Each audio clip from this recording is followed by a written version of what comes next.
Are you struggling for consistency in your sim racing? Does your iRating look like a roller coaster? If so, we have good news for you. The way to get more consistent is to first understand what you're doing differently than the professionals. And VRS is the answer. With our competitive subscription, you will have the telemetry, setups, tutorials, and everything else you need to fully analyze your driving. Our data packs and the ability to compare your driving with the best in the world will show you exactly where to adjust your inputs, change your driving line, and shave seconds off of your lap times. And our powerful and precise Direct Force Pro wheelbase and precision pedals are being used by some of the world's best drivers. All these champions agree that VRS hardware is not just the best on the market, it's also priced well below the competition. So if you're looking to upgrade to direct drive and the best pedals in sim racing, VRS is your answer. If you want to get better, get faster,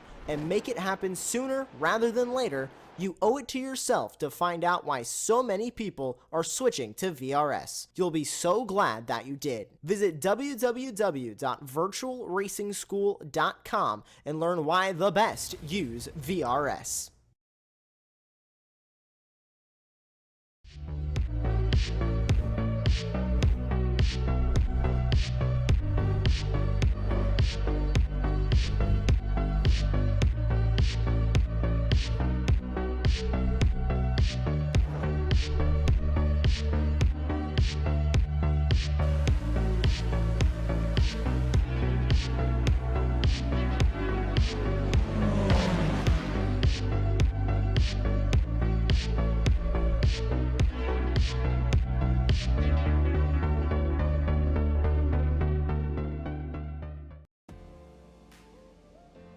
Good evening, everybody. Welcome to Apex Racing TV, and welcome to the next round, round 6 of the Apex Racing League Prototype Championship Season 5. We're here at the legendary, the beautiful, the sensational circuit Spa Francorchamps. I cannot wait for this round of the championship. Prototypes go so well around here, and with the high-speed nature and slipstreaming nature of this circuit, we're in for a good, fun night of racing with plenty of mind games on the agenda, like we saw a couple of rounds ago at Monza. My name is Chaz Draycott. I'm delighted to be joined in the commentary box once again by the wonderful Sam Fitzpatrick. Sam, I think we've both been looking forward to coming to this round for, well, what we've been through so far this season.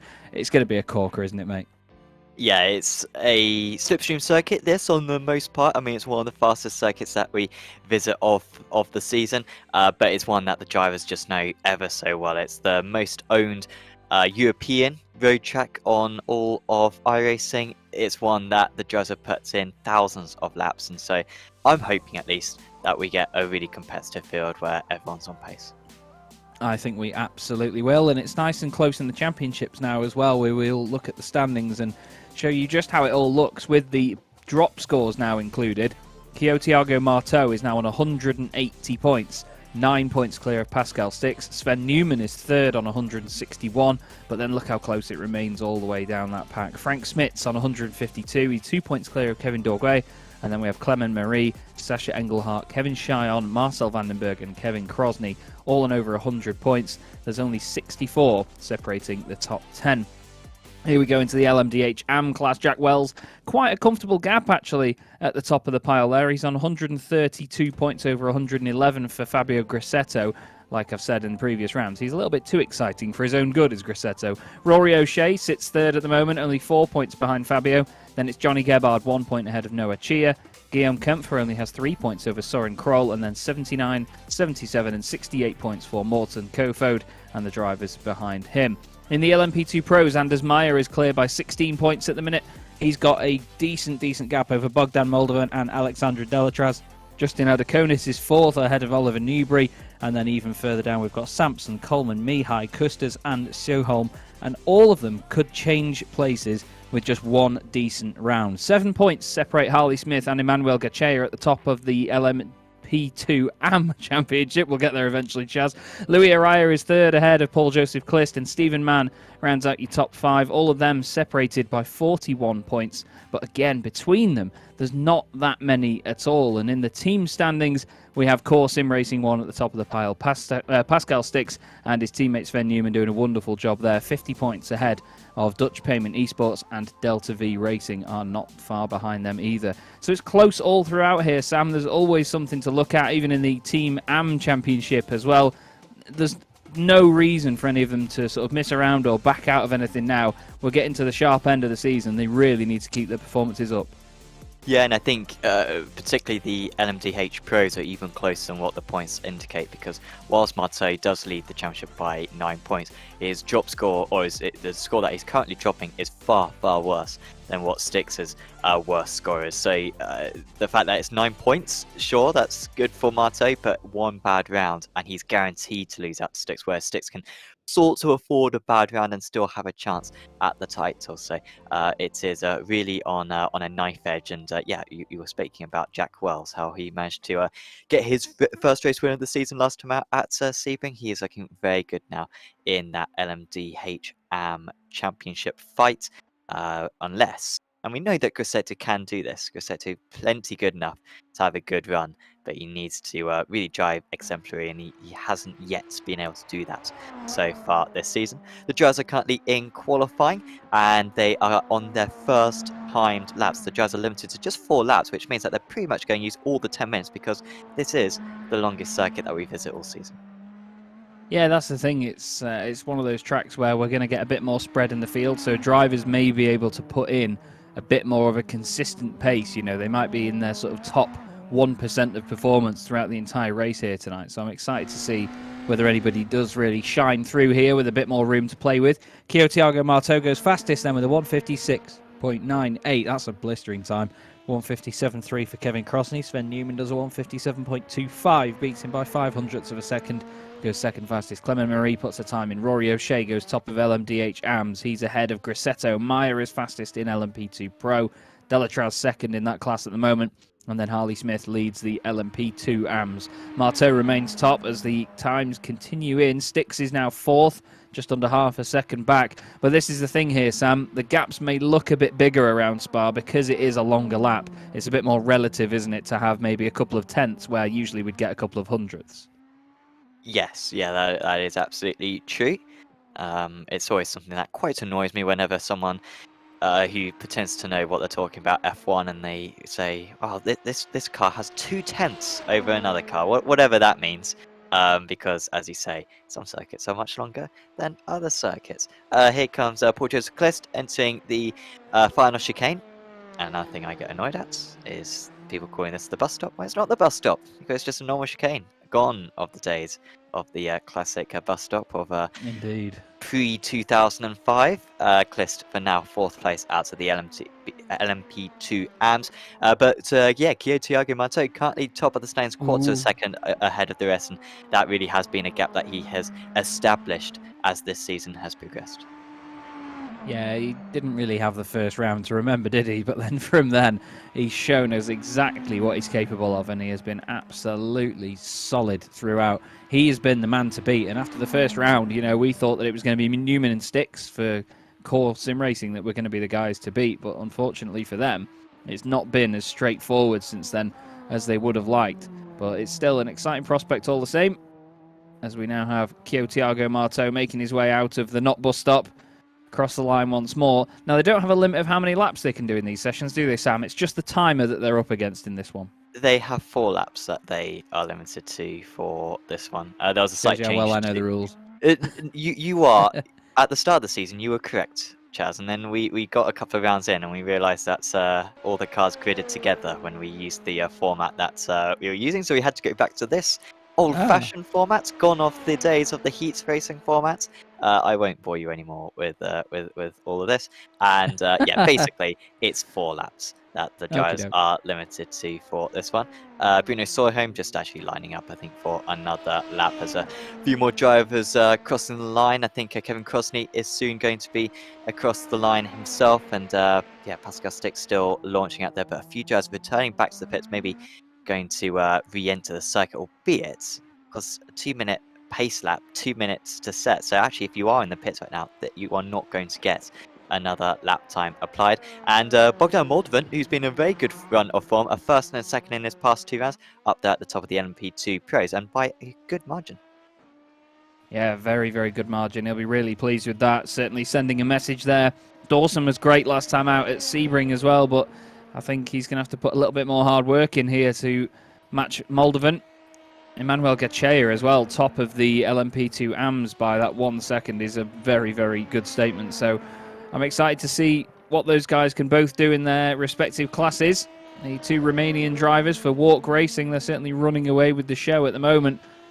And as we were talking about last time out, Sam, there's not really any British drivers shining in the LMDHs at the moment, but the main British contingent is usually at the top of either of the LMP2 Pros or AMS. It's quite interesting to see the spread like that, isn't it?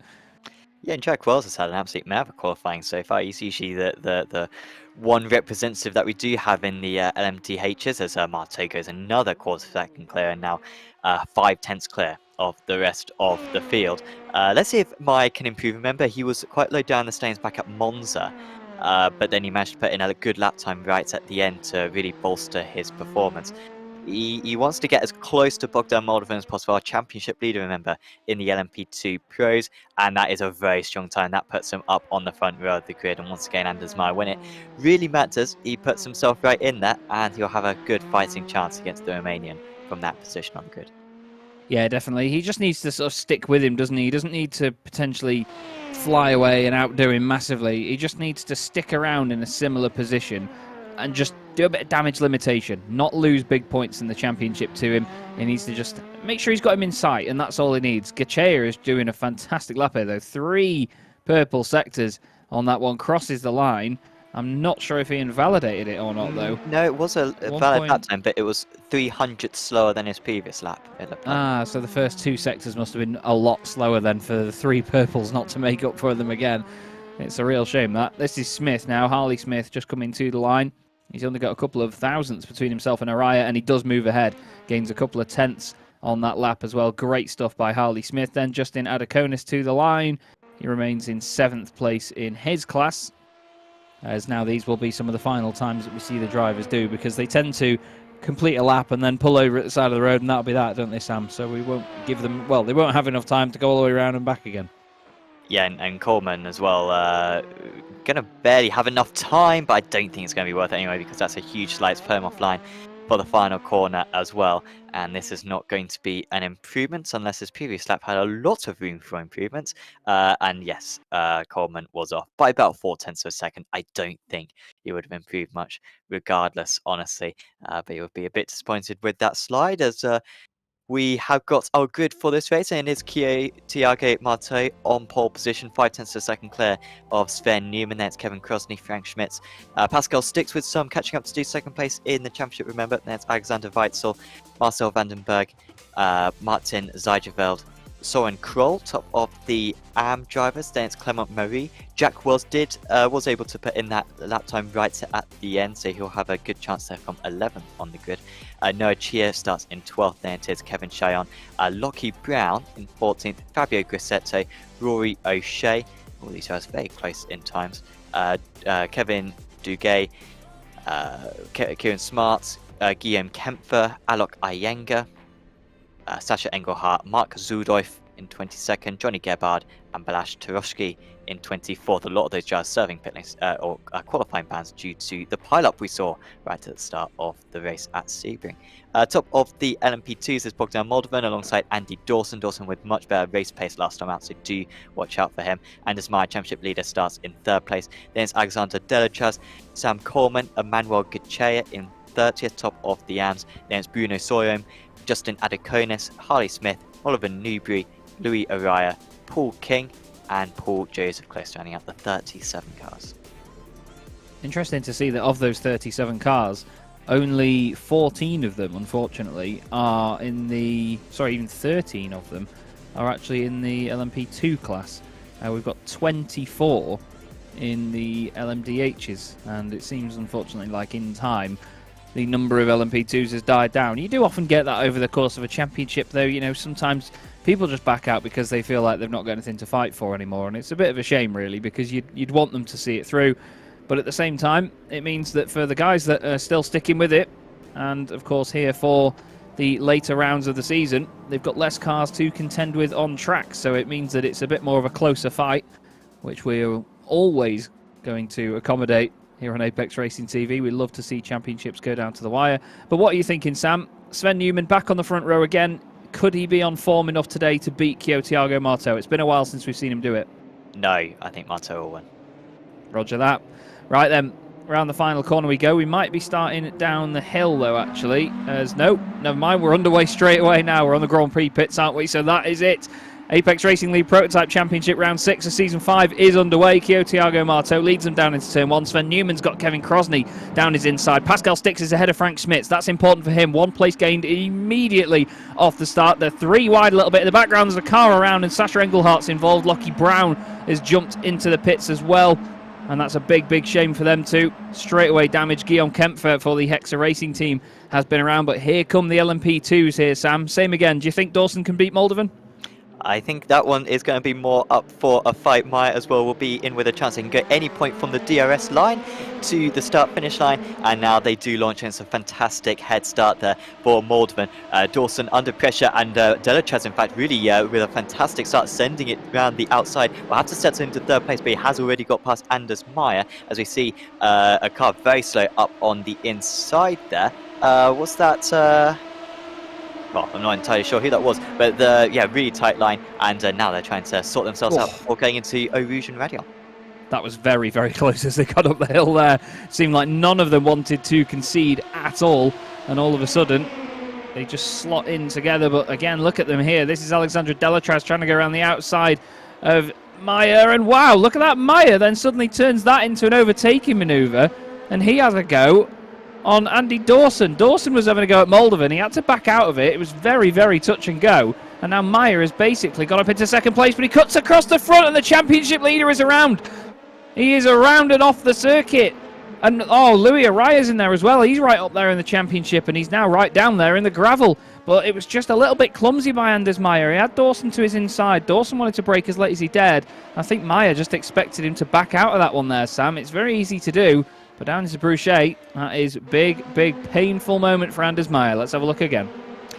Yeah, he may be left to cars with, I think, but you need to leave a little bit more than that in order to be safe. He's never quite clear, and maybe a little bit of netcode potentially as well, and just the tiniest of taps. And Meyer went round. He was very fortunate, actually, that he didn't get that contact. In the end, gets away from it pretty much fine. I think there was also a spin for Guillaume Kempfer down at that corner as well. I saw him a bit slow on the track map, so that is why he's a bit detached in the LMTHs, which, as a reminder, pretty much have no draft. The P2s as well have very little draft as well, so don't expect us to see many draft trains because it is so tricky to stay close in this car. I mean, the turbo is more effective than it is the slipstream. Not sure how realistic that is, seeing that we haven't seen the real world cars in much action so far, but it is certainly a case for these cars as a few of those drivers serving qualifying bans making their way up through the field. Sasha Engelhardt, one of them, he's up to 11th now.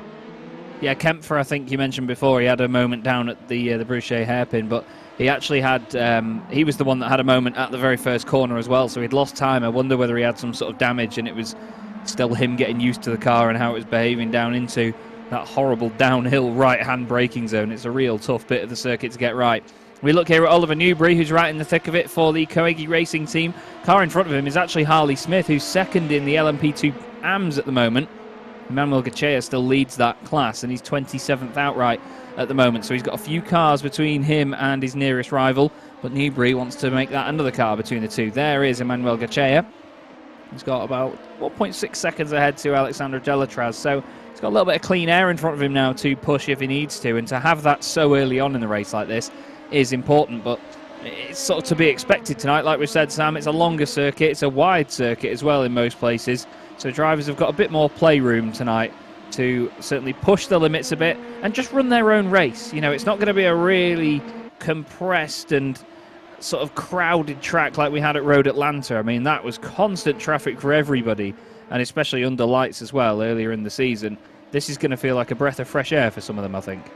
Yeah, I think the LMDHs are only going to get past these LMP2s once for the race, because the track is so long. There's not a whole lot of difference when it comes to the pace of these cars. Only about 5 seconds, the difference between the fastest LMDHs and the fastest LMP2s. I think it's actually even smaller than that.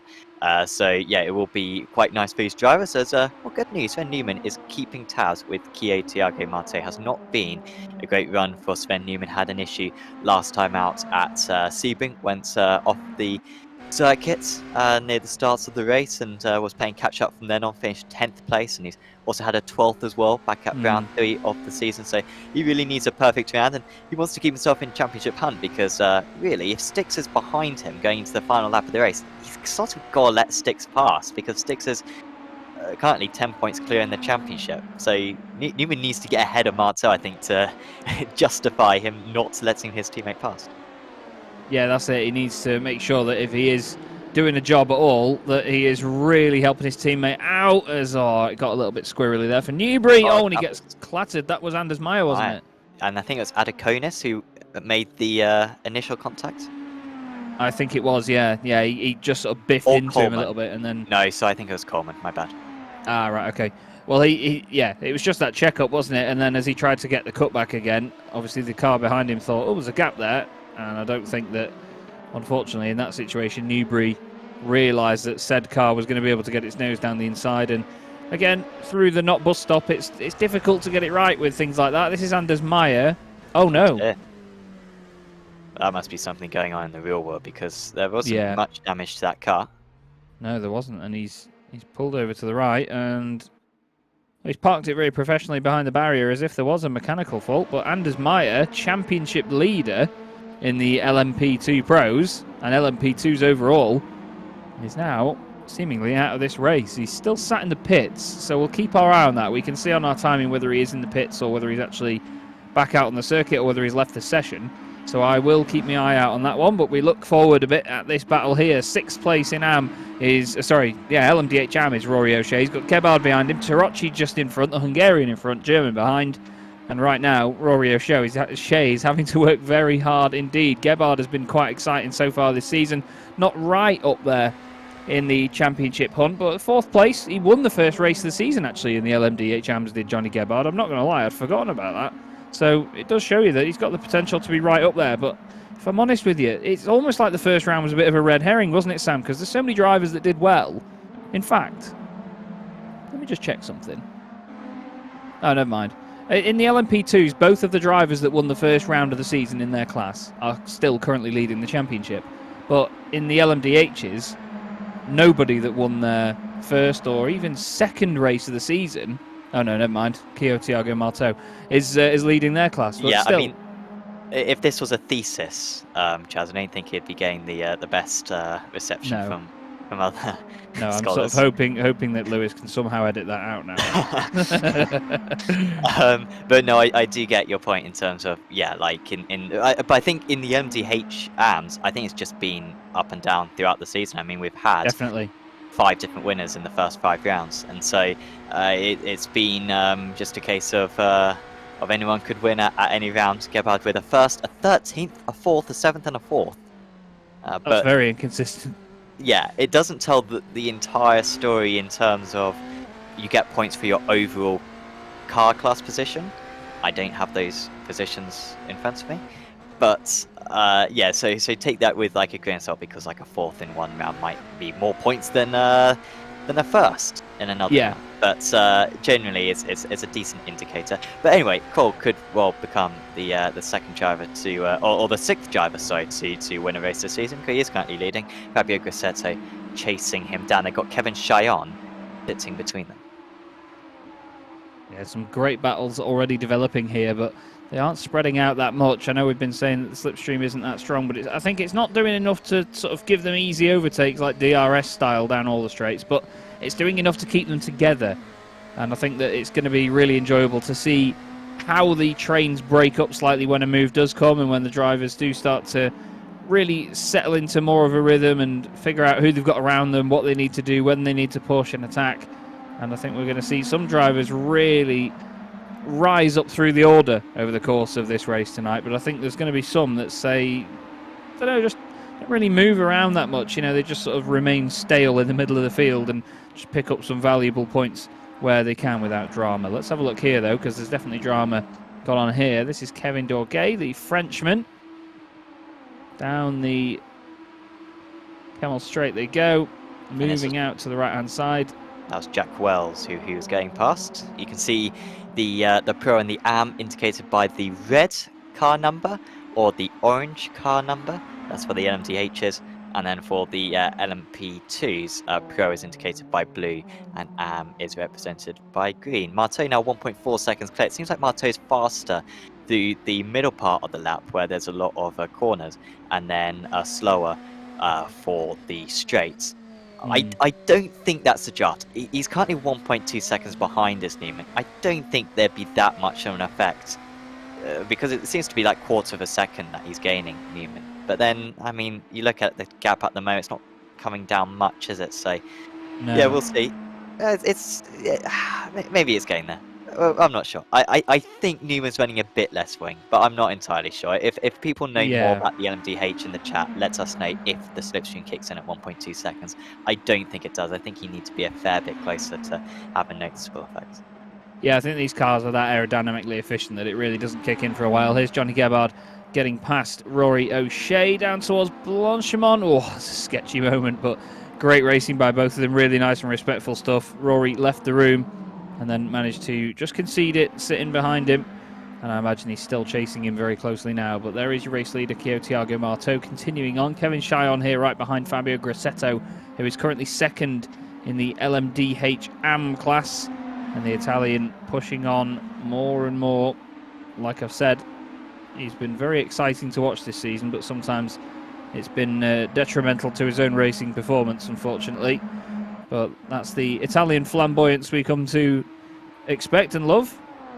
And Fabio for Scania Endurance Motorsport is now in between Soren Kroll, class leader, and Kevin Chillon from the class above as such.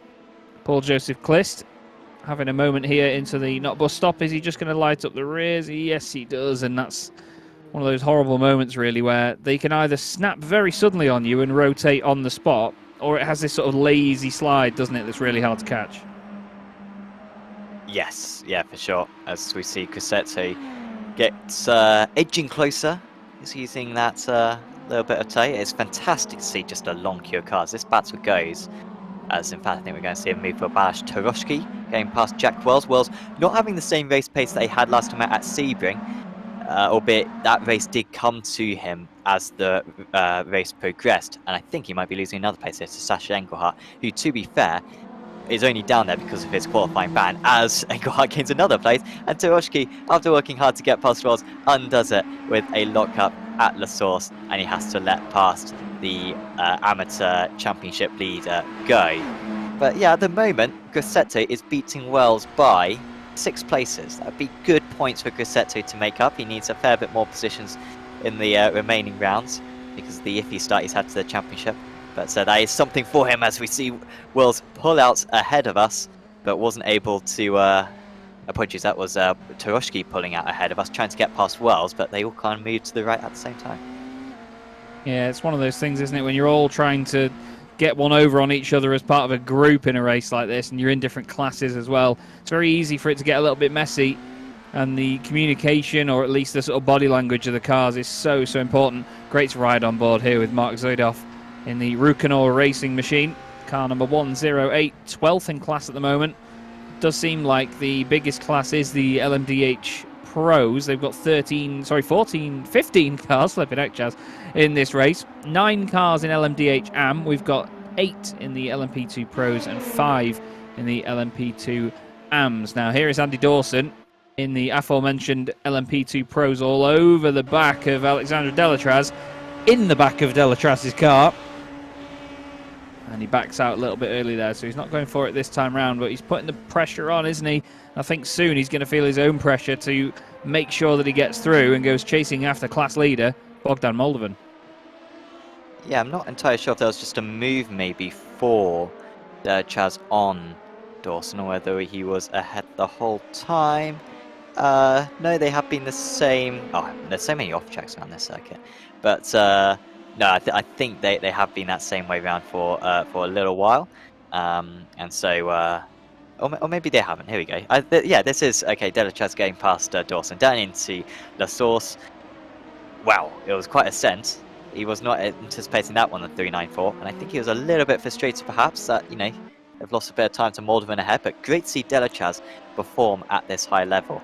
He's been consistent so far, has Delachaz. He's had a second, a ninth, a third, and a fourth, so he's always sort of best of the rest, but he's really taking it to the top guys this time round as well, as continues to lose places. This time it is to Turoshki again, and Turoshki this time just needs to make sure that he doesn't outbrake himself 2 corners later, and he should have that move stuck. Yeah, I'll say it's very easy to do, isn't it? It's very, very easy to do. Just watching them, though, make their way around this circuit is beautiful to see. You've got to love it.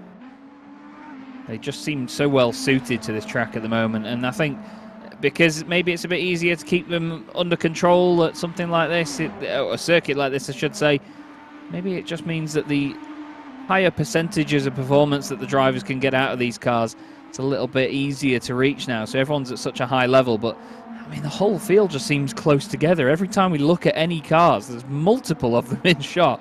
Sometimes we only get 1 or 2 after a couple of laps, but we're 15 minutes into this 1-hour race now, a quarter of the way through, and still, it's almost like it's the first lap and everyone's stuck together now. Here is Pascal Stix having to defend from Frank Smits, right together as they come into the final chicane. Smits doesn't dive to the inside. He's going to just hope that Stix makes a mistake, but he's really piling the pressure on now. He's going to try and line himself up for a better run off the corner, kicks the back end out slightly, and I think Stix has got a little bit more breathing room there. The clock hits 16 minutes, and we now head on to the 9th lap of this race here at Spa for the LMDHs anyway.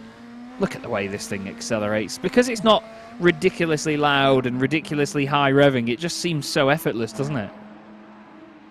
Yeah. And they're quite sleek in design as well. They don't look quite as mean, I guess, as what the LMP ones did. They're a bit more elegant, and so yeah, you're absolutely right that they don't look necessarily super fast, but they are very fast in actual fact. As Noah Chia is battling with Kevin Cheyenne, a pro driver, and they're going to do well to get through this part of the circuit side by side. Just backed out of that one, Cheyenne now, so they're going to have to get back in line as they head through Malmedy and into Bruxelles. Fortunately for him, he's not under too much pressure from behind. But this snake of cars, which has really been a case from the start of the race, pretty much still there. It's still pretty much everyone from Skroll in 8th place overall in the LMDHs down to Gebhard in 18th, all very close to one another. We've got an Olympus esports driver into the wall, and that is poor Joseph Klist. Yeah, he was sat there for quite a while as well. I think maybe he was just waiting for some of the traffic to go through, but it was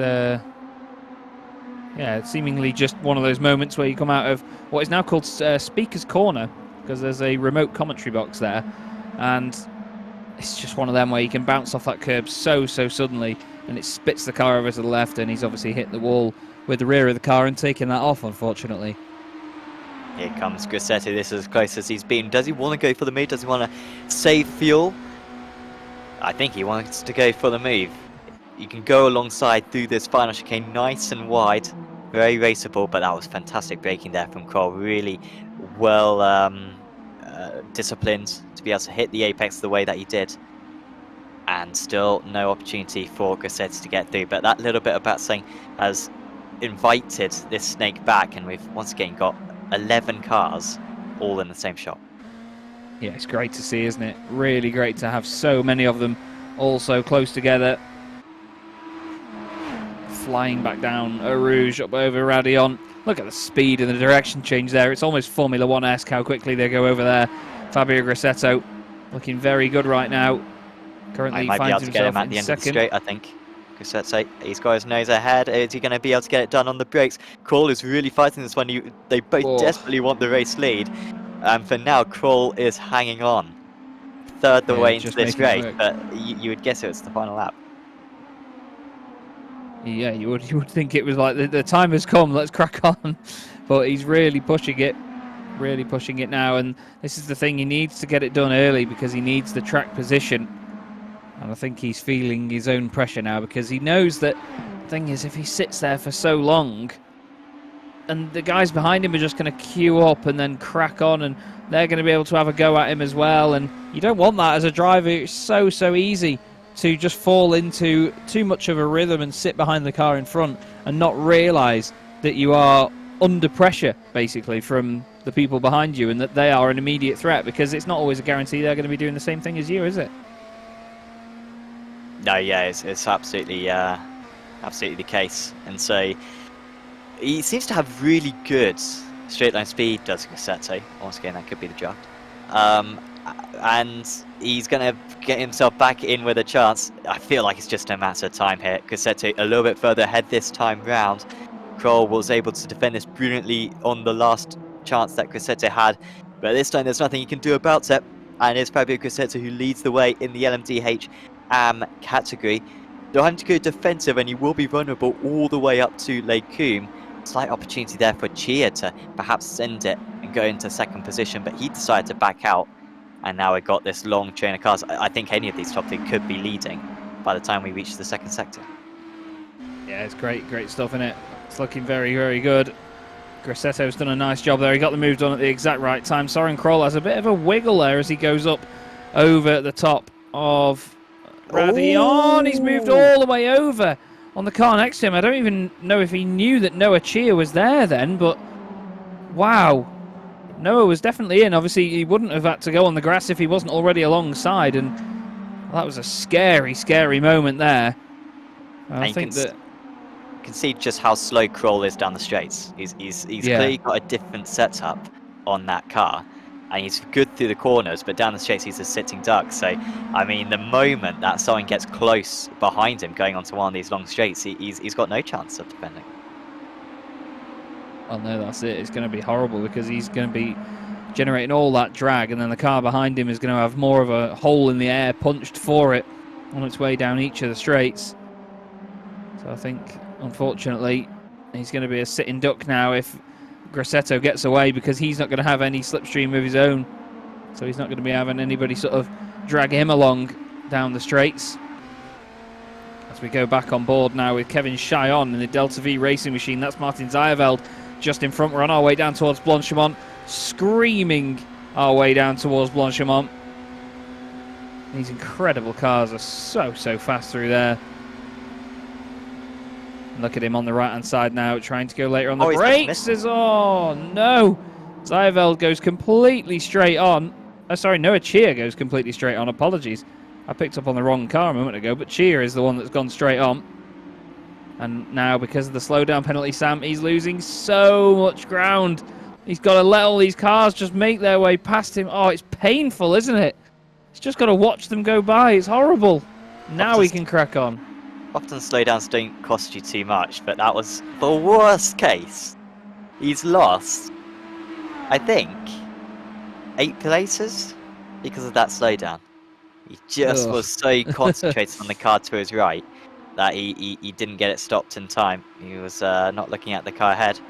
As there goes Clement Marie. I haven't spoken about him too much. He's now past Chyon. Marie, actually back where he started, so he didn't have a qualifying ban there, did Marie? Oh, we got a spin around. Oh no! And that is Kroll. That is Kroll from second position. He was having a fantastic battle with Grosseto, but I think that is a solo mistake through Malmedy. And they started to pull away a little bit as well. And it's just that entry curb on the left. Yep. And he dismounts it ever so slightly. And he's lucky not to spin right on the racing line. That's horrible stuff for Soren Kroll. Absolutely gutting, especially when you've done it yourself as well. I mean, it's frustrating when it's down to another driver making a mistake. But still, that is going to really linger over him for the rest of the race, is that one.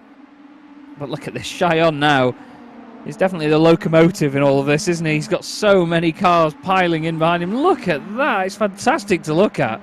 But he's got, what, 3, 6, 9 cars right behind him, all the way back to Noah Chia in 17th place. So clearly Chaz can't do maths, because that actually means that it's 8 behind him. It's 9 in total, sorry.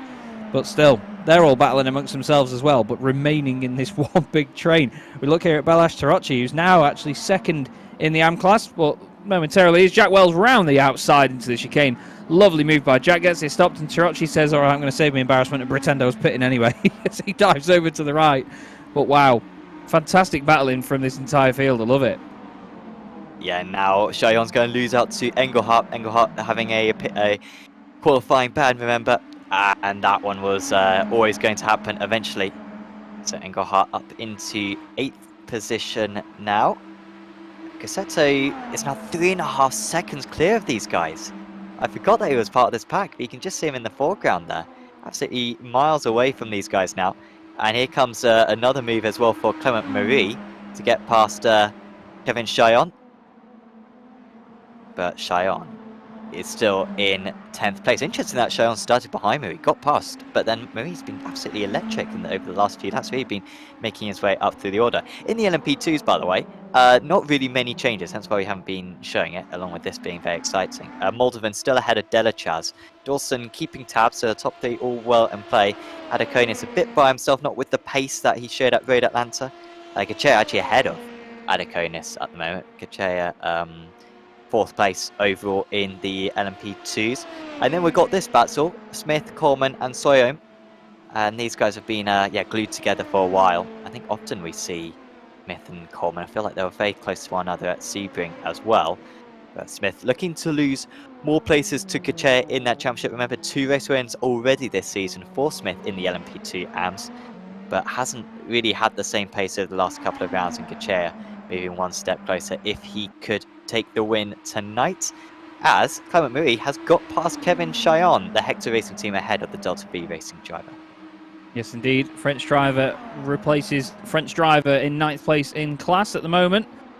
We've got Kevin Cheyon now down to 11th outright, 10th position in 10th position in class, because there's only one AM driver ahead of them, and that is Fabio Grassetto, and now he's got 5 cars between himself and the others, and that's going to make a big difference to his confidence as well, because he knows that while it is for overall class position, so out of all the BMWs, obviously you need to finish ahead of as many of them as possible. I think it's it is certainly a bit of a false bit of confidence, isn't it, to have that many pros between you and the car behind in your same class, because they all could still take points away from you. Yeah, you're still absolutely racing them. So yeah, you want to beat them as best as you can. And of course, the position that Grassetto is in the championship, he needs some cars between himself and Wells. But Wells is doing that classic thing where he looked a bit under the radar for the first few laps, not doing a whole lot, and then he's just getting faster and faster as this race goes on. He seems really good at tyre life or just that consistency. But yeah, he just gets faster and faster. I'm pretty sure his last lap of the race is usually faster than his qualifying lap. So he's always just winding up. But at the moment, Grassetto has got a decent amount of cars between him and his rival. I was going to say we need to look really at the LMP2 Pro class lead at the minute, because Moldovan has only got 8 tenths between himself, Delatraz and Dawson at the front of this, and Dawson is looking, well, not as ominous as we would have thought, I was meant to say ominous, as we thought, as Delatraz is the one that's making the moves now. He's trying to open the door here for any potential opportunity, and that could also bring Andy Dawson into this for race clutch. Any one of these 3 could be in the lead at the end of this lap, and Moldovan now is going to be feeling the pressure, but he knows that we're not even halfway through this hour-long race yet. We will have to think about pit stops as well, let's not forget. That could still shake things up as well, as Delatraz now on the outside for the start of Les Combes, but he's going to be on the inside for the second part of the chicane. Does get in front, but he's not ahead before Malmedy. They're very close to contact. Great respect between the two of them, side by side on the exit. Oh, there is contact though, and at the end of the day, Delatraz had to try and get back on. He wanted to get off the curb. The car does always sort of kink to the right slightly as it bounces away from the curb there. Moldovan might not take that too lightly, but to be honest, I don't think there was anything that wrong with it. They were just really close together, and all of a sudden Dawson is now going to be able to have a go at Moldovan, but that's the last thing really that he wants to do, because if he does that, Sam, Delatraz is going to be able to streak away. And Moldovan could have ended up much worse there. One could have hit the wall on the right, and then he rejoined the circuit just in time so that he could brake while still on the black stuff, and therefore he didn't go straight on and could have hit the other wall. But fantastic straight line speed for him, got a nice run up through a region radio. Really respectful racing as well through Lake Coombe. Moldovan could have gone much wider through the first part here. Was risky to stay in play through this part of the track. And then you'll see the car on the left will seemingly just, swipe to the left. And we'll see if Moldovan wants to report that after the race. But yeah, just got back on circuit in time so that he could make the corner. He's now 0.8 of a second behind. I think Dawson's smart enough here that he's not going to go for a move. He's going to do what you were suggesting and wait behind so that they don't lose time to the car ahead. But it's just fantastic to see Alexander Derches perform like this. This is another level compared to what we've seen him produce so far this season. Yeah, that's it. I mean, it's just there's so many drivers in this championship that they just pop up out of the woodwork at certain rounds, and I love that because these cars are so fast. Wow, that looked fast indeed. Sam Coleman throws it down the inside of Justin Adakonis. Sorry, that's Harley Smith, isn't it, actually, in the Outrun Motorsports car. They're now going to make their way back down the hill. Pro versus Am. But I was going to say, there's so many drivers in this championship that have popped out the woodwork at certain rounds and really shown us where their driving style suits a different circuit, or they can just get the car dialed in exactly how they want it. And that's what I love about series like this. You know, it's not always the same runaway winners. Yes, we've got Marteau at the front at almost every race now, but still, the majority of the field is always in a very mixed up order, and it's never the same guys fighting for the same positions. You can argue that maybe there's the same sort of 3 or 4 at the top of each group, but still, how far apart they are and who they're fighting with is always different. Here's Pascal Stix, 4th place outright in this race at the moment. And he's having a bit of a tough time here getting past the traffic. Is he letting him go? Is he not? It's a little bit hard to judge from this point. But it doesn't look like it at all, really. And to be honest with you, Harley Smith is not making himself easy to pass. He's saying, look, you're in the BMW. You're going to be a lot quicker on the straights. Just go past me when it's down to the power. Through Pouhon they go. And yes, I'm going to call it Pouhon till the day I die, because it's not double gauche. It's an awful name for a corner. But now, because of being held up slightly, Frank Smits is able to have a go at Pascal Stix here. And well, that's going to be a little bit of a bittersweet taste, isn't it, really? Because he's going to know that traffic could also affect him later on in the race.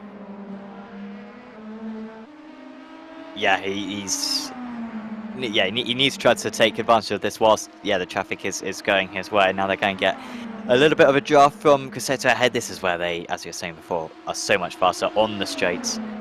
And at Sebring, particularly through the slow speed corners, the LMP2s were just losing pretty much nothing to these LMDH machines. As here comes the move for Smits. Backed out of it. We are getting into pit stop territory. They can go a maximum of maybe 5 minutes further on fuel, maybe even as far as 38 minutes, I think, on fuel. But I expect to see a fair few more drivers coming in. I think Jack Wells might even come in fairly soon as well, because he's battling very hard right now. Mark Zuidhoff is at the head of this one. Rory O'Shea is 2nd place out of the AMS. That is the car directly ahead of Wells, who's going to come in. In fact, 2 of them are going to come in. Well, I was completely wrong there, wasn't I? Because everyone came in bar Wells. And Wells now has a nice clean track and on very low fuel. Well, that's going to be important for him as well, to get the hammer down, crack on now and do what he can do. We look back at this, though. Pascal Stix still with Frank Smits behind him. Frank just moves out to the right-hand side just to fill his mirrors and say, look, I am still here. I may be in what seems like quite a well-camouflaged car, but I'm certainly not trying to hide. I mean, for one, he's got the headlights ablaze. As they go through Malmedy, very effortlessly. Wow, there's a car very sideways in the background there, floating into shot. Didn't quite see who that was. I think potentially it might have been Sam Coleman that they overtook not too long ago. But this is good pressure by Frank Smits right now. Frank is one of the drivers that has been right up there in the championship, 4th in the standings at the moment. And he's only 19 points behind Pascal Stix. He's had a 3rd place so far this season. And he's had a drop score, of course, at the last round at Sebring. So he needs to make sure that now all of his results are decent. He's been in the top 5 in every race so far this season. And it looks like he's on his way to continue that. He just wants to get another 4th place. That was where he finished in the 1st round of the season. And now they go past more traffic, which is the 318 of Justin Adakonis, the ATRS Academy car. Look at the speed that Smits came into shot there at. He was flying into view. He hasn't really been able to make much of it, though, to get ahead of Pascal Stix. But Pascal's just doing everything he needs to at this moment in time. Into the chicane once more, and these BMWs seem to be able to go quite the distance on the fuel, don't they, Sam? You're absolutely right that they can push it a bit further than they can, strangely as well, with how much of the throttle, or how much of the lap is on full throttle. They seem to be able to push the fuel a bit more here. Yeah, they going to go beyond the 35-minute mark, it looks like, albeit Vandenberg and Zijeveld, the Dutch driver for Crashbots, and Zijeveld as a privateer, trying to come into the pits. And that's about a third of our field, nearing on half of the LMTH field, but most of the leaders leaving it out there. Marto not exactly sprinting away from Newman. Newman with probably his best performance of the season since the opening round of the championship. He has had, to be fair, 2 other podiums since then, but this one he's pushed Marto a lot. And of course Monza, he finished second, did Newman, but it was a fair bit off Kevin Crosney, who ended up winning on that occasion.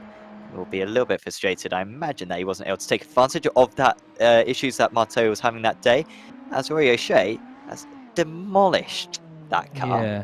And unfortunately, he's had to go back to the pits. He's towing back. I think he'd made his pit stop already as well.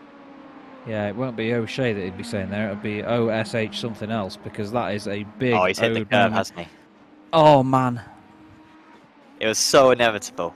Yeah. I'm really surprised that Rory hasn't learned that. I mean, he's learned it now, but everyone's made that mistake. And yeah, that was, and it's so obvious. Once you go wide there, you just have to commit. Am I going to make the corner and slow down, or am I going to completely miss the corner? Yeah, the first time I learned about that was a long time ago. I think it was like 2017, racing in GT3 cars for Media Night of the World GT Championship, which used to be on Apex Racing TV. And I was side by side with the one and only British touring car champion Ash Sutton, and he pushed me out wide in the Ferrari, saying, have a bit of that curb, because he knew how deadly it was, obviously. Put me on the end of that curb, and I bounced over the top of the car behind me, because it was that severe. It's a horrible bit of road to smack into. But unfortunately, Rory O'Shea did that all on his own there. No one else to blame, no touring car champions to blame for pushing him out wide. And he's going to feel the wrath of whoever at the team will give him a roasting for that one later, I imagine. Here's Andy Dawson, currently second in the LMP2 Pros. But look at that, Delatraz has been able to open up quite the lead now, 1.8 seconds. And based on Dawson's earlier pace, he's not having the sort of run that he was having at Sebring just last time out. And this is that battle just behind him now. Pascal Stick's been chased down by Frank Smits, and he's going to be the next bit of traffic that they have to negotiate their way through. Shout out to SDK Gaming, the providers of our overlay that you see up on screen. I say it every week, but I do think the WEC overlay is probably the best overlay provided by SDK Gaming. But there are the old Formula Renault 3.5 overlay and the F1 2017 overlay also available for you to use. So do check out sdk-gaming.co.uk for the overlay, the live timing, and of course a heads-up display as well, which calculates your fuel whilst you are on the roll. So yeah, do check all of that out at sdk-gaming.co.uk. And you can also upload a driver profile picture like Luis Araya has done by downloading the free driver information app, and then whenever you do a broadcast on Apex Racing TV, we can refer to that app, and yeah, we can pull up information such as your age, I think you can put in there, your nationality, also of course, yeah, your profile picture, a description as well. We like to read through them and make fun of people. Schmitz is into the pits, and so too, I think that was Alexander Delatraz actually just in front of him as well. So that was the leader in the LMP2 category. Interestingly, well, no, oh yeah, interestingly, Dawson was able to do an extra lap, so maybe he was fuel saving, Chas, and now Dawson's can use that fuel saving and can have a very low fuel lap here. It could be very fast. Yeah, definitely. It's just even just that one lap around here of having clean air can make such a big difference. Because it is such a long lap, you know, you can really throw it around. And obviously we spoke earlier about the usual hundredths of a second that would separate drivers becoming tenths on a bigger, longer lap like this. It's got the same sort of effect here when you put a fast time in. You know, if you are on low fuel like this and you can push your stint one lap longer, maybe that's what Dawson was planning all the way along from the very beginning, because he did sit behind these guys, didn't push too much. So I'm intrigued to see what he can make of this one now. And he's hopefully going to hold on to the lead for his sake anyway. You know, we've got no favourites here at Apex Racing TV, but it'd be interesting to see, and obviously I think it'd be very entertaining if he does jump them, to see how the other guys react. And look at that, Moldovan comes up to the top of the hill, and Delatraz is in front in the 308 machine. So they are still right together again, and the battle will resume for the final 20 minutes and 40 seconds of this race. Look at the speed of these LMP2s as well. I still can't believe that, you know, these are the slower class on paper, these LMP2s, but they're still so fast. It's brilliant, isn't it? Yeah, I've been driving the LMP2s a bit around Manucon, and it's surprisingly easy to get them up to speed. I mean, you turn into the corner and it does absolutely stick, and there's not a whole lot of movement, there's not a whole lot of sliding. You can see here, you know, you can take cuts at the wheel, and yeah, the car is incredibly compliant, really satisfying machine to drive. Honestly, if you're getting into sports car racing, not a bad car to start off with. Of course, the LMP3 will also be a fantastic car to start off with when that is released in a couple of months' time. Really looking forward to that one. But Moldovan actually, maybe new tyres, I don't know, but he has lost a fair amount of time. Needs to use some slipstream to hopefully get himself back in touch. Dawson now into the pits finally, and so you wait to see if he did enough on that extra lap to get ahead. I think it will be close. I wouldn't be surprised actually if he wedges himself somewhere in the middle. Yeah, I think you're right. He might just come out in the middle of that pack. I'll have to see what he can do with that going forward though, because it's very difficult when you spend the latter stages in amongst other cars. As this is Andy Dawson now with Fabio Grassetto, second place in the LMDH AMS, just coming out of the pits in front of him. Now where is Delatraz? Has gone through. Delatraz is there on the left. He's in front, so he's jumped Bogdan Moldovan at least of Walk Racing. But is Bogdan going to get the run here down the hill to Erouge and Radion, up over the top of the hill? Dawson makes it work for now, but Moldovan's going to get a good old run. Oh, he clips the grass a little bit. He's got no more straight line speed there, Moldovan. Yeah. He just doesn't quite have it, and now he's going to have to let the LMDHs pass as well, and remind as well the championship situation, because all these guys are going to be taking points out of Anders Meyer, who's retired from this race, we believe, because of hardware issues, and Meyer was the championship leader. Second place in championship is Moldovan, and so he's got the most to lose, because this result, even a third place, would be good points for him, as that was a tap, as Paul King got spun round by the outrun driver of Harley Smith, who was very polite in waiting for him to get past, but wasn't exactly helping himself there, was King, and he's looked like he knocked off his rear wing, but it's appeared once again. Yeah, I think iRacing recalculated that one for a moment there after it realised it would be very silly for it to pop off after such tiny contact, but yeah, it was nice for Harley to wait there though, because let's not forget he's right up there in the championship in the LMP2 AMS, so it's important for him to get every single point that he can get, and he knows that he'd rather not do that to somebody and then, you know, drive off into the distance. And even with championship implications on the line, he was still sportsmanlike enough to just wait and say, no, I've turned you around, that is not fair, it was clumsy from me. And I love to see that, you know, it's excellent to see. There was a championship that I was broadcasting recently with GT4 cars, and one of the guys in the championship, well, for the team's championship, made contact with one of his rival team's drivers. Both of them went off the road, but he waited for him and waited, you know, so the other driver could get back on, to make sure that he didn't sort of win it unfairly if they did go and win it, and they were separated by minimal points in the end. But if he had driven off in to the horizon and, you know, they would have won it, it would have looked really bad on them. So it's great to see, even in moments like this with championship competitors, they are really good sportsmen. Yes, yeah, and you don't have that with all championships, but on the most part on iRacing. No TCR ones anyway. No, yeah, on the most part, I think because the responsibility is on the drivers, particularly in the official stage, you can't go self-steward yourself, haven't you? You know, you've got to resist from just bumping and passing someone, and so yeah, you kind of need to have that honesty about yourself, and yeah, good to see so many drivers do have that. Very close battle right now between Zijeveld, Vandenberg and Engelhardt, but all the pit stops have been complete now, and it is still Thiago Marteau, only 2.5 seconds clear now of Sven Newman. So it's Newman with a 2-second shorter pit stop, but he's still got a lot of catching up to. You can see these cars go very far in 2.5 seconds, and so Newman's barely in the same shot there as they go through these kinks and into Blanchemont. Newman in second place, then Krosny, Schmitz. A little bit clear now of Sticks, 1.6 seconds the gap between Schmitz and Sticks. They were nose to tail, I believe, before the pit stop sequence, albeit Schmitz taking less fuel than anyone else. Makes sense because he was underneath the rear wing of Sticks for that entire first stint. Grosseto putting everything onto paper finally this season. He is out in the lead, and this would be remarkably his first race win of the season. It would be 6 different winners in the LMDH category so far this season if Grosseto can hold on to that when he's 8 seconds clear of Gebhard, as we have Sasha Engelhardt still making his way through the order. Next up for him is Marcel van den Berg, and Martin Zijeveld isn't too far ahead either. Engelhardt with the inside line, he will surely have the upper hand once they get on the brakes for the source. You'd think so. On the inside he goes, he squeezed together on the exit of the corner, now fly back through the hill. One of you needs to back out of this. Yeah.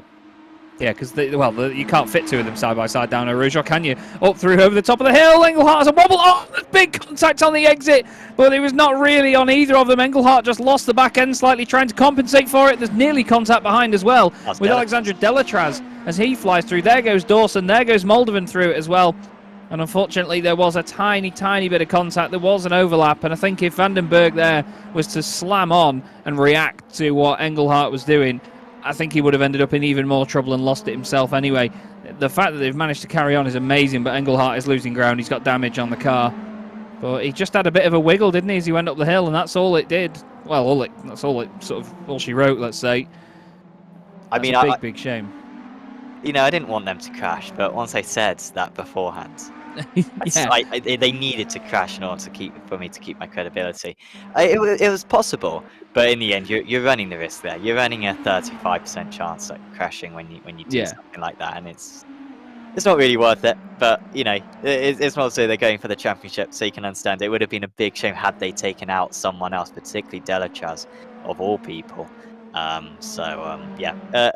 shame that happened, but I don't think it was the slide that let them down. I think it was the decision of neither of them to back out of it, which cost the crash. Yeah, it's a big shame to see it, as right now Marcel van den Berg, as you see, is struggling to get the car back to the garage. Can't quite see what the damage is like from on board. I mean, is the steering... doesn't seem that off kilter, does it? It's not that bad. He's been very slow on this lap. I wonder if it's maybe the rear, where it's not quite as obvious with the steering, but the moment you turn into a corner, the thing just wants to loop it round. I imagine it might be that. Yeah, probably so. But Marcel van den Berg will be gutted about that one, and so too will Sasha Engelhardt. You know, it was initially his mistake that led to the contact. They definitely were trying it at least, but he's carried on actually, is van den Berg. So okay, guys, only less. You see, Jack Wells isn't going to go side by side here because he realises they've got a P2 about the championship, and so yeah, he does just back out of that one. And they've got Andy Dawson just in front of them, P2 in the P2s. He is indeed, and it was good driving by all of them there, really, because Mark knew that he had to back out of that one and lift off slightly to compensate for the speed of the LMP2 car up the hill. Then again, when it comes to the aerodynamic performance and high-speed cornering like that, they're not that different, these cars. The main difference comes on the longer straights, where the BMW can really stretch its legs and get the power down. But that, unfortunately, was how it should have been done earlier on for the guys that have not quite seen that yet. So I think now, if we have Engelhardt and van den Berg watching this back, they'll think, oh, maybe we should have done that. Still, the race goes on.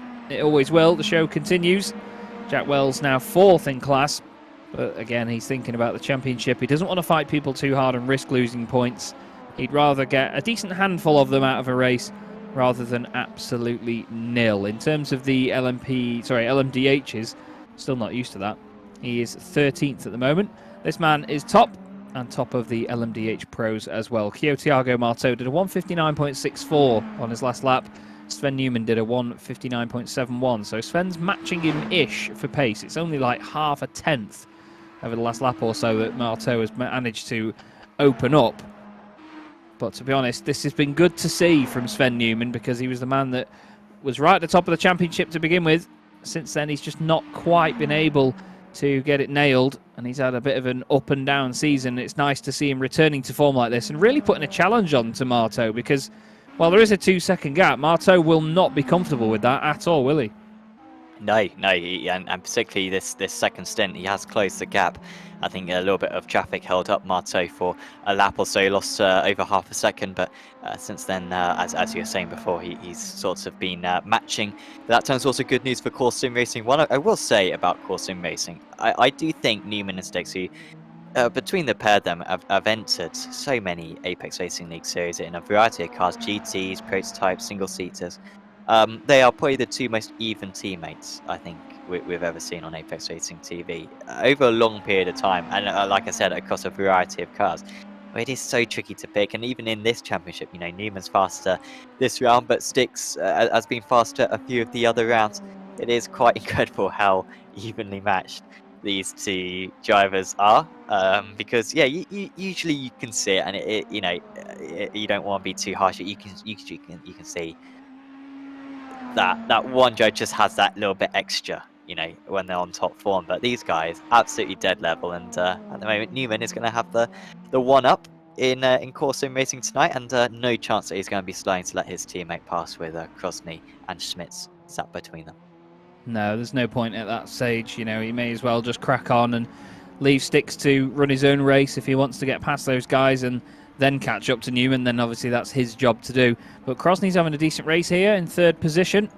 He's not had a bad season so far, really, but it was the start of the season that really set him off. He wasn't here for the third round at Road America, unfortunately, but when he has been racing, he's had a 7th, an 8th, and then a win, and then 16th in the first round. So it's that inconsistency that's really cost him at this point.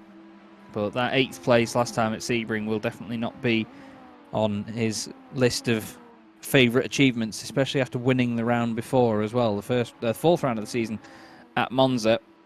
But again, I mean, you look at further drivers down the order. Robin Glerum, who turned up for Sebring and then has disappeared off into the ether. He won at Sebring, and that's been his only performance so far this season. But the reason for him not being here tonight, Sam, is a rather trivial one, isn't it? Yeah, he signed up as a spotter rather than a driver. As just seeing on live pictures, Clement Marie, he's just got faster and faster. Must have had a bad start, Marie, because he's been ever so quick besides that. And he is now past Martin Zijeveld. But yeah, he signed up as a spotter rather than as a driver. And once you do that... Oh no, Marie's 20 rounds just on corner entry. Unfortunately, we have gravel out here, which wasn't the case and now is the case once again. And that slowed him down. But that has put him behind Dorgay. And so he's going to have to do that move again. But it's such a shame for Marie. I was just picking him up, just how well he was driving, but losing 4 places due to that mistake.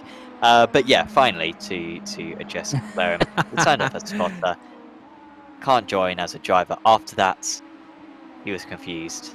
He said he took it well. He said they hadn't done much practice, so he wasn't going to be a menace to other drivers on track at least. But we all know that Robin's a very good driver, and he's very capable of not crashing into other drivers. Yeah. He would have been right there. He would have been, I think, fighting for that podium. I don't think necessarily with Martel and Newman, but I think he would have been around Krosny and Smits and Sticks. And you say that at least we have the gravel out there for Clement Marie to go into, but then again, it may as well be concrete runoff in iRacing because it doesn't slow you down, does it, really, the gravel? It needs to be, I'm not going to say the name of the sim, but it needs to be like that other one that's Italian, because... Gebhard. Oh, Johnny Gebhard is, yeah, flying... Oh, no, he's off at the chicane. Doesn't look like the car's damaged from distance. But he's going to have lost it on the brakes here. What I was going to say, basically, is we need gravel that stops us like that other sim. As, oh, dearie me. Oh, locks the rears and... Ooh, can we give that was Martin Zijeveld a medal for accident avoidance of the century? Because he must have seen him for a mile back. That was amazing. I've not got many words for that. Here he is. Look how far back he is. He wouldn't have even been thinking about the car behind, and all of a sudden he goes, oh, heck. And he would have definitely been hit there.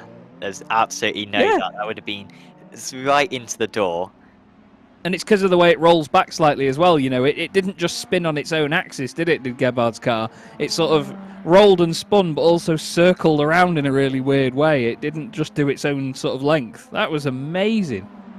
I mean, it's great for Gebhard that he can continue after that. He's going to be gutted to have dropped down, but wow. Insane accident avoidance there by Zayeveld. Hats off, Sunshine. Love that. Yeah, it's quite a contrast to two drivers going side by side at Eau Rouge. Not getting one bit about You're going to die on that hill, aren't you, Sam? and, yeah, and then we got a driver, just not turning into a corner in order to avoid it. Yeah, you love to see it. Shout out, by the way, to Apex Racing Academy, another sponsor for this series, and also provider of a few of the prizes. Apex Racing Academy offering data packs for over 20 different cars in iRacing, Rallycross cars, the Dallara P217, the BMW LMDH, as we've got a car in the wall. I think that was a Son Kroll in the wall. Oh, what a bad day. Remember, he was leading the LMDH AMs at one point, was Kroll, but just went very south for him ever since then. But yeah, Apex Racing Academy with track guides and B-laps and O-laps and setups, of course, as well. Do check out apexracingac.com in order to get yourself a bronze, silver or gold subscription. And there was Kroll, maybe just overdriving it and a disappointing end to his day. But I wouldn't be surprised if we see 7 different winners in 7 races with him taking the victory next time out. That was a savage accident into the wall, and it hit really side on as well, and that's what can damage these cars most. You know, if you hit both wheels against the wall and really pancake it side on, it can take a big old whack. Now hold on to your hats, because this is going to be one hell of an impact. It's a little bit wide out of there. He's having to put more lock on, and yep, he did the curve as well. Oh, you know, you'd rather it go in straight on than like that. That was a savage hit for Soren Kroll, but like you say, it has really gone to pot for him. I think it's because Drew Adamson, team boss, turned up in the YouTube chat earlier on. Drew of iRacing, bless him. We love you, Drew, but unfortunately, I think he's. It's not like a commentator's curse. It's more of a sort of presence of the team manager. You know, having things being overseen. These are the 2 Apex Tech Racing something Academy cars. I can never get their acronym completely right. These cars look amazing. They've raced in a number of prototype championships that I've seen. They're a really good bunch of guys as well. A mixture of American and British drivers in their teams. So they cover all time zones, mainly. The 2 important ones. But it's just nice to see them together on track again as well. They always run similar numbers as well. It's nice to see the 317 and the 318, as teams should be, if you ask me. I like it when teams run consecutive numbers to each other. Pleases my OCD quite a lot. And the same livery as well. They don't look completely different from each other like some teams have with their liveries. And these 2 at the moment just circling in 4th and 5th in the LMP2 Pros. This is Kevin Chillon and Clement Marie, 2 French drivers having a scrap. They were earlier in the race as well, if I remember rightly. Actually, no, it was Kevin Dorgay and Clement Marie earlier on. So now Clement's found another Frenchman to have a fight with. Yeah, but I think Marie might have damage, or his tyres have expired, because he's quite a bit slower now. Johnny Gebhard rapidly catching up to these drivers. 2 seconds faster on that last lap was Gebhard, and Marie now into the 2-minute ones. Gebhard was actually fastest man of anyone, 3/10 faster than the race leader on that last tour of the circuit. Yeah, I'm not sure why Gebhard is so quick, honestly. He's got the oldest tyres of anyone out on circuit, but he's absolutely lightning out there right now, as we see Zurov get past Zayeveld, the 2 Dutch drivers. And that was easy enough, as Marie, with that damage, I believe, easily being overtaken by apologies, that was Chillon getting past Marie. And Gebhard will be next on the road. He absolutely will. And I just want to ask, where on God's earth did the last half hour of this race go? It's absolutely flown by. We are 2 minutes from the end of the race here at Spa-Francorchamps, and Thiago Marteau is actually just about to start the final lap of the race. So this will now bring it to an end. He's got a minute and what? I can't do maths. Anyway, 4. Yeah, there you go. Sam can do maths, you see. This is why it's good to have him in the box. I can't do maths. But C still, in A-level maths. I I don't want to boast, but very, very smart person here. Didn't know C was a number. right now, though, is Moldovan on the back of Andy Dawson for race clutch. Can he clutch a result, or is it going to be a walkover for Moldovan? He's got his teammate Emmanuel Gachea. By the way, Gachea this race, he's been untouchable in the LMP2 AMS. He's currently 4th out of all the LMP2s. He's got 3 cars between himself and Harley Smith in 2nd place in the LMP2 AMS. And Walk Racing will be very happy with this, with 1 car on the podium and 1 win in their class if it remains as is. We've got quite the nice steady spread in the field now. And to be honest, Sam, I think it's been a very pleasant experience for the drivers, I imagine, with having a lot more track to play with and not constant traffic from the faster classes. So I think it's actually worked out to be a really good race. There was a bit of smoke and some tyre marks there at the end of the lap. I'm not quite sure if someone had an off right there. I think Alexander Weitzel has had an issue, and here he is. Lewis is a mind reader. Yeah, so this has lost him a place to Balash Toroshki, who I believe was the car right behind him. Wow, he's turned left into a right-hander, and that's the classic LMDH locking of the brakes that we see so often. He's been listening in this car. Sorry, he's been listening to Doc Hudson too much there. He turned right to go left, he turned left to go right, and it's not quite worked for him there. But here is your race leader, Kyo Tiago Marteau. He's had a hell of a season so far. It started out with a 13th place. He's had 2 race wins, a 4th and a 3rd since then. And this is going to be the 3rd race victory of the season for the Dutchman, for Race Clutch. He has been absolutely dominant once again. Not by as much as previous rounds, but it's win number 3 in Season 5 of the Apex Racing League Prototype Championship for Kyo Tiago Marteau. Sven Newman takes 2nd place. That will be a very welcome result. That's his second place finish in 3 races. Kevin Crosney back up to the front end of the field. He finished 8th last time out, and now he gets an overall podium. Frank Smits finishes in 4th. Pascal Stix is going to be 5th, and to be fair, Sam, I don't think he's going to be too chuffed with that one. With Marteau taking the race win, that opens a much bigger gap in the championship. Gussetto will finish top of the LMDH AMS.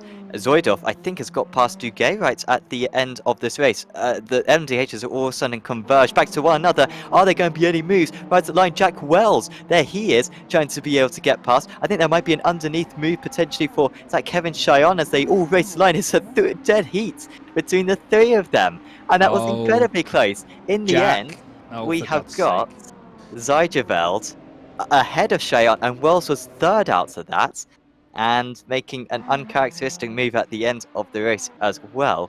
In the end, losing 6 places to Fabio Gussetto Chia, 2nd place out of the LMDH AMS, but top of the LMP2 Pros, Alexander Delachez for the first time this season, and he stormed away from the field. Dawson finished 2nd place. Moldovan will close the championship lead, and Emmanuel Gachet, probably his best performance of the season, winning out in the LMP2 AM category. Delighted with that performance there, with the 2 ATRS Academy drivers coming in right behind. But I wonder if we could get a replay of as much of that final lap as possible amongst...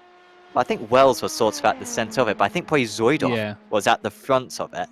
That would be a good perspective, because it was incredible, Chaz. We were talking earlier on about that 11-car train about 15 minutes into the race. They all came back together. They all had a bunch of journeys to get there, but by the end of the race, they were all pretty much right next to one another again. Yeah, they absolutely were. There was just a swarm of them coming through the final chicane there, and it was great stuff. Not too impressed with Jack Wells' antics across the line. He obviously felt like he was pushed out a little bit wide, and there was a bit of contact here and there, but the moving to the left and nudging the other cars and then eventually turning across and hitting another car off the line was certainly not kosher. We don't want to see that, unfortunately. But here he is. Look at this big send down the inside. There's no sort of move over to the right-hand side from Zijeveld or anything, and he's still got to keep his car down the inside. There is a little bit of a tap there, but then Jack just moves back over and in a bit of protest sort of says, no, I didn't like that, and then again picks it, and then again he goes across the front of him, and yeah, I mean, after the line especially, that is completely unnecessary, but it was just a really hard-fought fight right to the end, wasn't it? And overall, though, aside from that we saw there, that was a great race for everyone involved in that group. They must have loved it. And Cheyenne as well. I really wish Cheyenne had got Zijeveld as well, because to get 2 places from no one on the run to the line would have been quite something. The gap in the end, I think, was less than 100th of a second between them. Yeah, I think we'll see it on the in the time screen in just a moment. But there's your final results. Yes, indeed. Thiago Marto takes the race win outright once again from Sven Newman. Only 2 seconds between them, though. That'll give Sven a bit more confidence going into the final couple of rounds. Kevin Crosney finishes in third, ahead of Frank Smits and Pascal Stix. It's an all LMDH Pro top 5. But then come the AMs. Fabio Grassetto takes a race victory in his class with Noah Chia finishing in 7th outright, 2nd in class as well. Mark Zoidov finishes in 8th ahead of Kevin Dorgay and Martin Zayeveld, who rounds out your top 10. And then following them, we have Kevin Chyon in 11th, Jack Wells classified 12th, 3rd in the AMs, Clement Marie in 13th, Johnny Gebhard classed in 14th ahead of Balázs Tarocci, the Hungarian, then Alexander Weitzel, Marcel Vandenberg, and then Alok Iyengar, who we really didn't see throughout that race at all for Garuda Racing, 1 lap down. Alexandra Delatraz takes the win in the LMP2 Pros ahead of Andy Dawson and Bogdan Moldovan. Great entertainment from those guys. Awesome drive by Manuel Gachea in the LMP2 AMs. He was just a superstar today. Justin Adakonis and Sam Coleman, 23rd and 24th, with Bruno Soholm in 25th. Harley Smith finishes 2nd in the LMP2 AMs ahead of Louis Araya, who, don't forget, had a spin on the very first lap. So he's going to be pleased to have finished on the podium in his class there. And then the drivers that were a bit further down, to say the least. Soren Kroll, Sasha Engelhardt, Kieran Smart, Paul King, Rory O'Shea, Paul Joseph Clist, Guillaume Kempfer, Oliver Newbury, Anders Meyer, and right out at the start for Indy Autosport was Lockie Brown. Great race though, Sam. Plenty of entertainment throughout that one. Always people to look at, always great drivers to watch. And it's now that time of night where we're going to have a couple of interviews. I'll let you take the first honours, mate. Who is it you'd like to have a quick chat with first? Oh, we've got a few drivers who have joined us. I think we're going to have a chat with Alexander Delachaz, who joins us in the commentary box now. Alexander, congratulations. That is your first race win of the season. And we were, no disrespect, a little bit surprised because we've seen you push Anders and Bogdan a decent amount so far this season. What was the difference today? Because you looked like you're well and truly the fastest man out there. Hello, yes, finally the first victory. That feel fine. I think the difference is that I do a lot of endurance race on Spa, and the setup of the cars was very turn on the tire wear, So I know it that the qualification will not be very great, and 2 or 3 first lap also. But I know also that at the end of the first stint, it will be at my advantage. After it was very difficult to overtake, like we talked several times, due to the new draft. Still a lot of datura, but very low draft on the straight line. So yeah, it was very complicated, but I'm happy to find the to open the door and to finally overtake. Yeah, it was a fantastic performance from yourself, and to pull off that strategy as well, because we saw Dawson went a lap longer. What was going through your head when you were going through La Source? I mean, how confident were you that you were going to stay ahead of him? I was not. I was clearly not. I know since the start that he will do 1 lap more, because I see him when I was behind that he lift for save fuel. But me, I know also that I didn't really have the choice to push hard, because I know that I was faster, but a little block behind. So can't save fuel from my side. But yes, I was not very calm on the car when he exits the box, but by chance he exits behind me, so cool. Yeah, it was very smart the way that you dealt with that one, and it's looking great for the championship now, because you are going to be, I think, even on points with Bogdan Moldovan, and with Anders having a poor round tonight, he'll be that much closer to you guys as well. So you must be feeling like you could take the title. I mean, if you can win the remaining rounds, that would pretty much confirm it. But even if you don't do that, as long as you beat the other guys, then you're going to have a good chance. So is that going to be playing on your mind for these final few rounds? Title, I'm not sure, because Undermere is very regular and fast. It just didn't have any change on this race, but usually he's still on the front, and still a little bit faster than me, always 0.1, 0.2 seconds per lap. So I didn't know, but yes, for sure with Moldovan it will be a big fight until the end of the championship. and it's also why I'm very happy to win today, because now I know that I can fight for the second position. Title, I don't know if I have changed and not under mirror, yes, but even I'm not sure. Well, we wish you the best of luck for that one, Alexander. Is there anyone you'd like to give a shout out to? Sorry? Is there anyone you'd like to give any thanks to? Any team members or anything? Yes, my spotter, Jean-Pierre, since the start, and also friends. And also Thomas Ambo. My friends also help me for the setup every time, and still watching any race. Awesome. Well, thanks for having a chat with us, Alexander, and best of luck for next week. Thank you. Thank you very much. Alexander Della Chaz there, your race winner in the LMP2s. And I was just looking, Chaz. He is the 5th different winner in 6 rounds that we've had in the LMP2 Pro category, which is quite something. It's one thing for the AMs to be like that, but for the pros to be like that, you know, the top guys in that class, is very unusual. It absolutely is, yeah. It's great to see the sort of diversity in terms of who we get as race winners and class winners and so on. It's really, really interesting because we never know what we're going to get from round to round. The next driver to join us in the commentary box is Bogdan Moldovan from Walk Racing. Bogdan, another very solid night for you. 3rd place, though, maybe not quite the result you wanted with the lead that you had early on. Talk us through how your evening went from your perspective. Well, from the moment I got pole position, I was very happy because here it's a very high-speed track. So, yeah, but also I got worried because of the slipstream and also for the in T1, like you have a very long straight. So, yeah, I was worried to get overtaken. But, yeah, I kept my head down and the one-lap pace was there. But in the end, I need to work on the stints. So, yeah, in the final part of the stints, my tires were very worn, so and my pace dropped. But yeah, in the end, I was giving all. Still 4th place is a very good place for me, and I was quite happy for it because it's still solid points for the championship.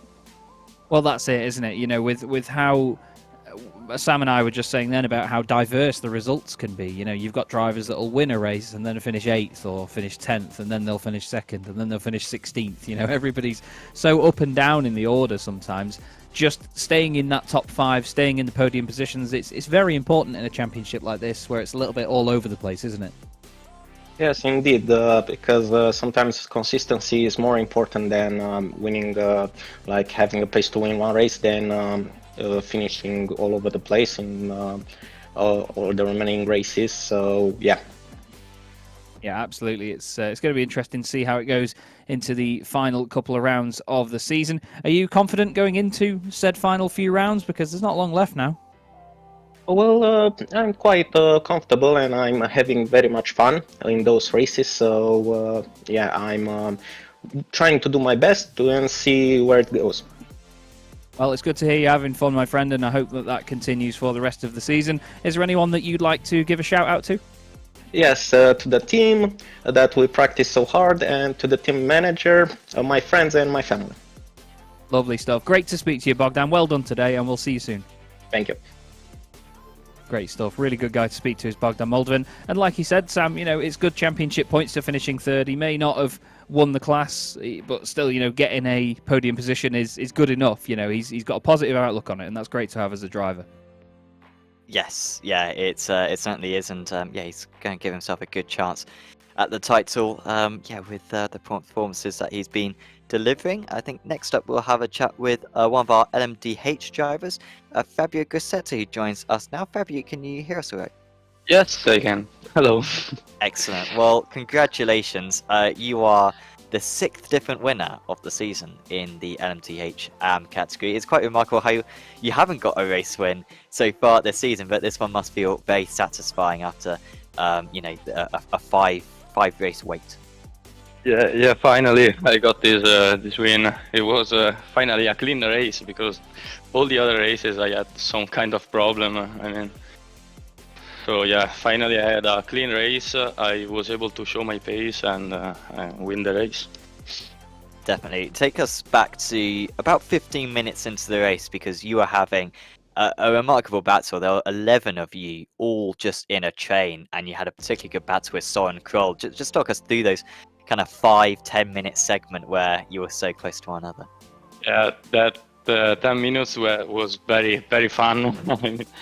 I chose the low downforce setup, so I was quite a bit faster down the straights. I don't think I was the fastest guy by lap time, but yeah, I was the fastest on the straight, and it was very, very useful in that 10 minutes of really close battle.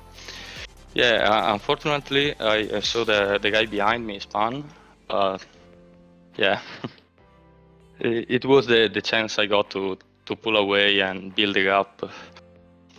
Absolutely, yeah, you did that extremely well out there. And now in the championship, you've given yourself a bit of a chance. You're second place in the title race. You got Jack Wells ahead of you. How do you rate your chances of catching up to Jack before the season ends?